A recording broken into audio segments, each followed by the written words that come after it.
Aminin nyo, ganito rin kayo magsuot ng headband before. O, di ba sa sobrang flat, ang lawak-lawak. Mali pala, dapat pala ganito magsuot ng headband, mga sis. Kailangan ito palabas.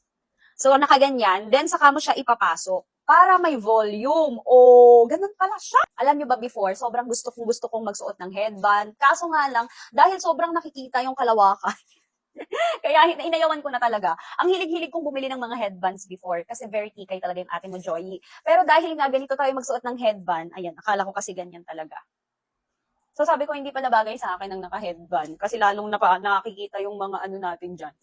Mali, dapat kasi ganito pala siya suotin. Oh, ganyan. 'Di ba? Sobrang cutie. Sas, itong headband na to, sobrang ganda rin. Tingnan niyo namang mabuti yan. Sobrang nice, ang ganda ng quality.